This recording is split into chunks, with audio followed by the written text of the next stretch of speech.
दोस्तों नमस्कार। आज का यह वीडियो एलसीएम और एचसीएफ यानी लघुत्तम समापवर्त और महत्तम समापवर्तक टॉपिक पर आधारित है।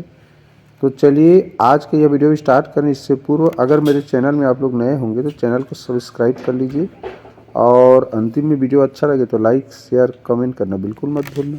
ठीक, तो चलो वीडियो स्टार्ट करते हैं। देखिए प्रश्न पढ़ते हैं। सबसे पहले प्रश्न लिखा है 3 ट्रैफिक बत्तियां क्रमशः 10, 15 तथा 20 मिनट के पश्चात चमकती हैं। एक साथ वे प्रातः 6:10 बजे चमकती हैं। इसके पश्चात एक साथ वे कब चमकेंगी?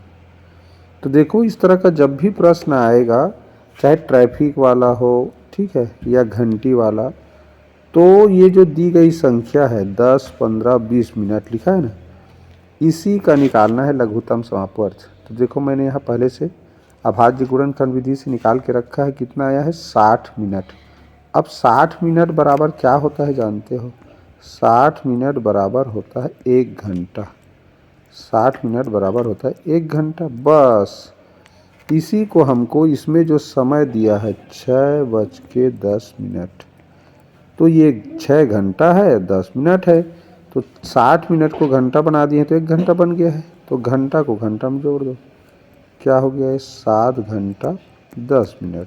अब ये प्रातः है तो प्रातः रहेगा। ठीक, प्रातः का समय था भाई, सुबह 6 बजे में 1 घंटा ज़्यादा हो जाएगा तो प्रातः ही तो रहेगा ना।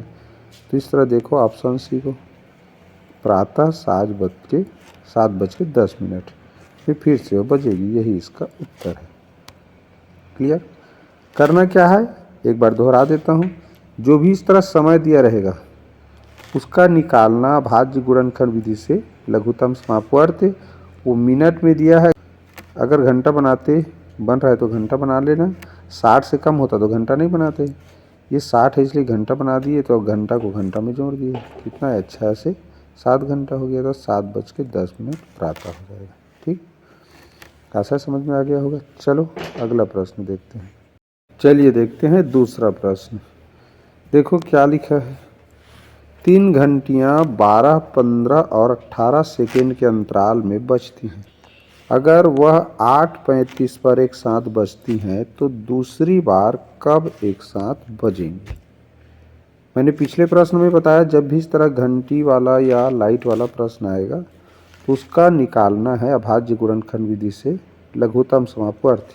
तो देखो यहाँ पर मैंने इसका भाज्य गुणनखंड निकाल लिया है। 2 गुणित 2 गुणित 3 गुणित 3 गुणित 5। इस तरह कितना आया? 180। और 180 क्या है? देखो सेकेंड है। क्या है? सेकेंड है। तो 180 सेकेंड को अगर हम मिनट बनाएं तो 60 से भाग करेंगे, तो इस तरह कितना हो जाएगा? देखो 6 × 18 यानी 3 मिनट बना। 180 सेकेंड का कितना बना? 3 मिनट। अब हमारा समय क्या लिखा है? देखो 8:35। अब 3 मिनट का समय लगा तो 3 मिनट इसमें जोड़ देंगे, तो इस तरह क्या हो जाएगा? 8:38। देखो ऑप्शन पहला में दिया हुआ है। ठीक, तो इसमें सेकेंड दिया है। पिछले प्रश्न में मिनट दिया था, मिनट को घंटा बनाया, सेकेंड को क्या बनाना? मिनट। अब मिनट बनाने के बाद प्रश्न में जो समय दिया रहेगा उसके मिनट में जोड़ देना है। तो 8:35 में 3 मिनट जुड़ा, कितना हो गया? 8:38। यही इसका आंसर है। ठीक, समझ आ गया? तो इसका उत्तर क्या मिला? ये ऑप्शन ए। चलिए देखें अगला प्रश्न। चलिए ये प्रश्न पढ़ते हैं। देखो लिखा है 2 टैंकरों में क्रमशः 960 लीटर और 800 लीटर पेट्रोल आता है। उस मापक की अधिकतम धारिता ज्ञात करें। क्या लिखा है? अधिकतम धारिता। इसी से पता चल जाता है कि यहाँ महत्तम समापवर्तक पूछ रहा है, जो प्रत्येक टैंकर के तेल को पूरा करे।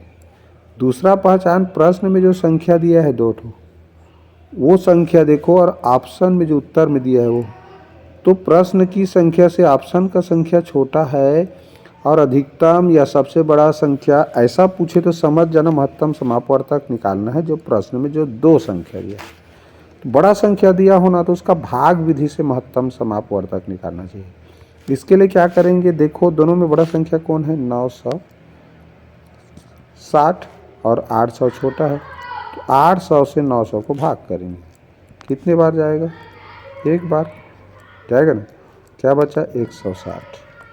अब ये जो शेष फल है ये बन जाएगा भाजक, और पहले जो भाजक बनाए थे उसको भाज्य बनाना है। ठीक, अब भाग करेंगे, कितना बार जाएगा, देखो ये जाएगा लगभग, ये 400 बार अगर करें तो ये 6 चौक 24, 600 हो जाएगा, नहीं तो 5 बार करते हैं। 5 शून्यम शून्य, 5 छक्का 30, हासिल 3, 5 एकम 5 3 8, इस तरह 800 हुआ। तो देखो 160 एक ऐसा संख्या है जिससे ये 800 भी भाग चला जाएगा और ये 960 भी। ठीक, तो इस तरह दो संख्या को भाग विधि से ऐसे बनाया जाता है। तो इसका सही उत्तर क्या होगा, 160। ठीक, आगे समझ में। तो ये रहा इस प्रश्न का उत्तर। जब भी इस तरह दो संख्या दिया हो, बड़ा संख्या, तो बड़े संख्या को छोटे संख्या से भाग करना, शेष फल आएगा उसको फिर ये भाजक से भाग करना। ठीक, तो जिस संख्या से शेष फल 0 आता है भाग देने पर, वही संख्या महत्तम समापवर्तक होता है दोनों का। तो यही इसका उत्तर है। आशा समझ में आ गया होगा। चलो अगले प्रश्न की ओर चलते हैं। चलो ये प्रश्न पढ़ते हैं। चॉकलेट के 2 ब्रांड 10 व 12 की पैकिंग में उपलब्ध है। यदि मुझे दोनों ब्रांडों के एक समान संख्या में चॉकलेट लेनी हो तो प्रत्येक ब्रांड के कम से कम कितने पैक खरीदने होंगे। देखो, एक 10 वाला पैकिंग है, एक 12 वाला पैकिंग है। ठीक, अब इसका गुणाज लिख लो। 10 का गुणा 10 दूनी 20, 10 तिया 30, 10 चौक 40, 10 पंचे 50, 10 छक्का 60। 12 का लिखो, 12 एकम 12, 12 दूनी 24, 12 तिया 36, 12 चौक 48, 12 पंचे 60। देखो, उभयनिष्ठ संख्या से यहाँ मतलब है, कैसे में लिखा है ना, दोनों ब्रांडों के एक समान संख्या में चॉकलेट लेनी है। जिस पैकेट में 10 ठो है उसका भी अब 12 ठो। तो 10 वाला कितना ठो लिया या कितना पैकेट में 60 आया, तो 1 2 3 4 5 6, यानी 10 वाला पैकेट लिया तो 6 पैकेट लिया, तब उसको 60 क्या मिला, चॉकलेट। और 12 जिसमें पैकेट था 12 उसका 1 पैकेट 2 पैकेट 3 4 5 पैकेट लिया, तब उसको 60 मिला। तो यही तो इसका उत्तर है। देखो ऑप्शन, इसको देखो, 10 के 6 पैकेट हुआ ना, अब 12 के 5 पैकेट, तो 10 के 6 पैकेट और 12 के 5 पैकेट लेगा तो दोनों ही स्थिति में 60-60 वो चॉकलेट आ रहा है। यही प्रश्न पूछा है, तो यही इसका उत्तर है बच्चों। हमने क्या किया, बराबर चॉकलेट खरीदने के लिए एक पैकेट में कितना था, तो एक 10 वाला पैकेट था, एक 12 वाला, तो दोनों का उभयनिष्ठ क्या निकाल लिया, गुणनफल। और जो उभयनिष्ठ मिलेगा उतना ही खरीदेगा तो बराबर बराबर होगा। ठीक, आशा समझ में आ गया होगा। चलो देखें अगला प्रश्न। चलिए देखते हैं ये प्रश्न। देखो लिखा है 7 का घात 8, 7 का घात 6, 7 का घात 5, 7 का घात 10 का महत्तम। याद रखो, महत्तम समापवर्तक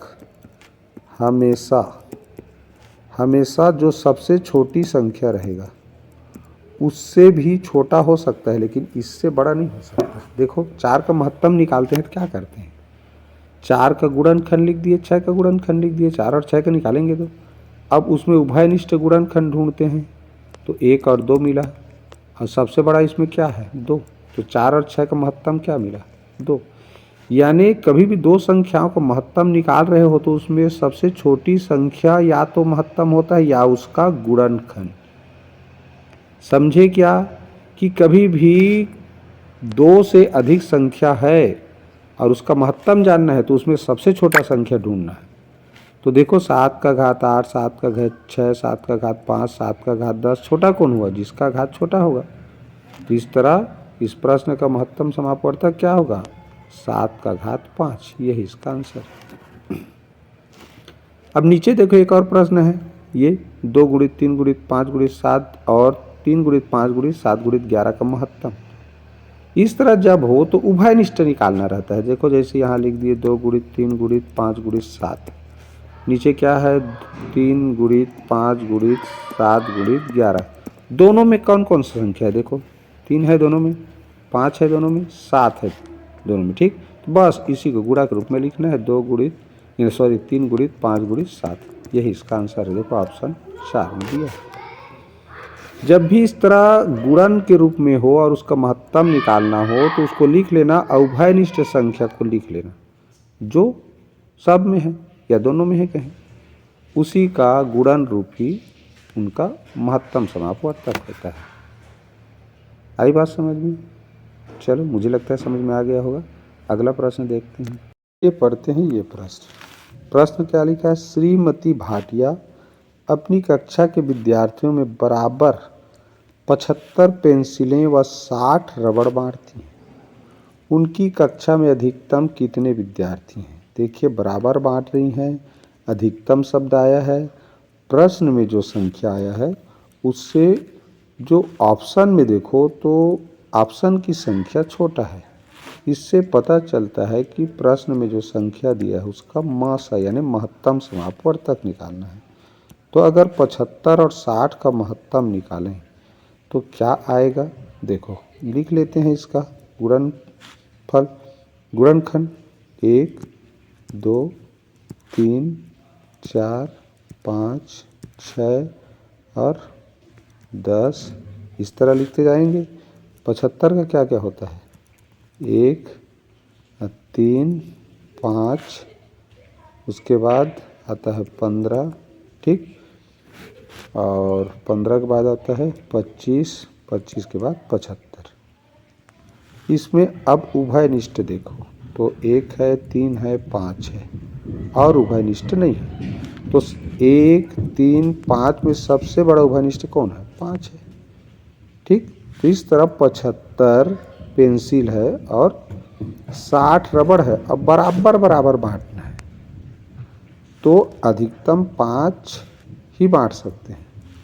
तो जितने तो विद्यार्थियों की संख्या कितना होगा? 5 होगा, इसलिए 5 विद्यार्थी है ये, तो ये इसका उत्तर होगा।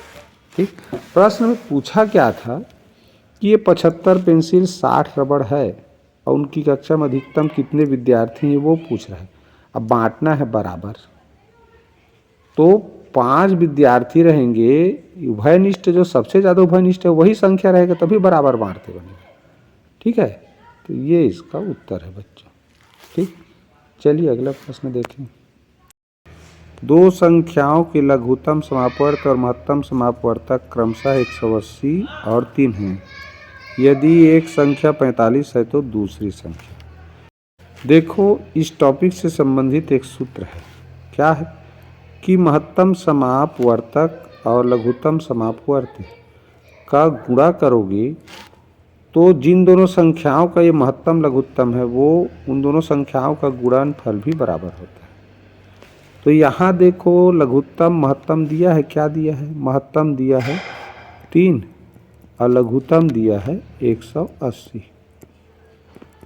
अब एक संख्या देखो लिखा है 45 और दूसरा संख्या हमको पता नहीं।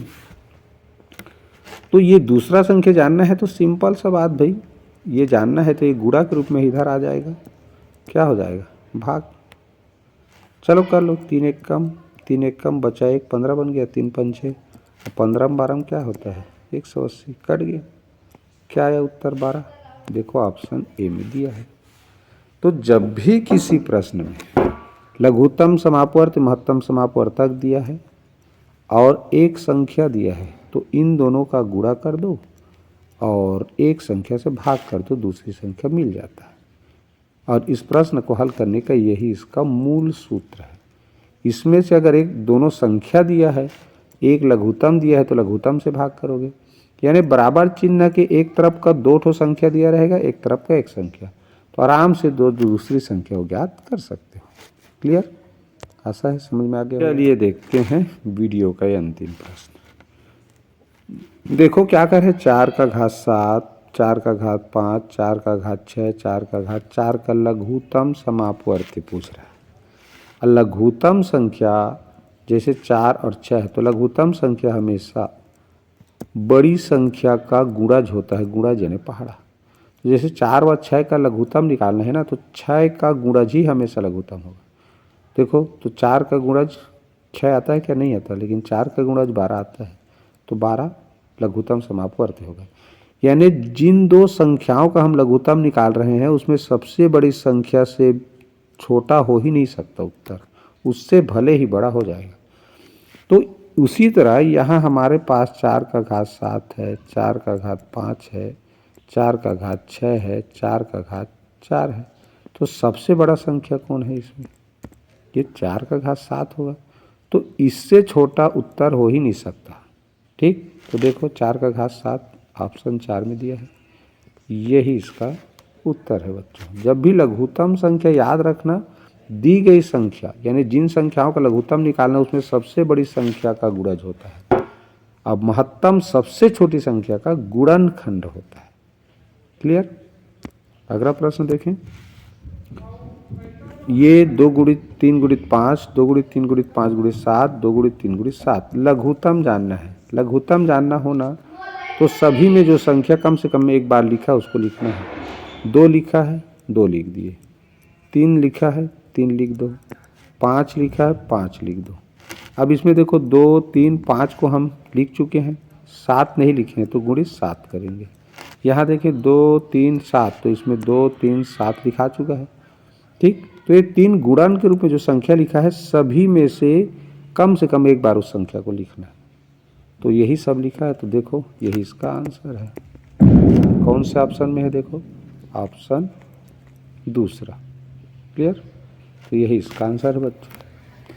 तो आज के यह वीडियो आप लोगों को कैसा लगा प्लीज़ कमेंट करके ज़रूर बताना। वीडियो को तो एक लाइक कर ही देना, अगर चैनल में नए होंगे सब्सक्राइब कर लेना। ठीक, और तो नेक्स्ट वीडियो में फिर मिलेंगे एक नए प्रश्न के साथ। तब तक के लिए goodbye, have a nice day.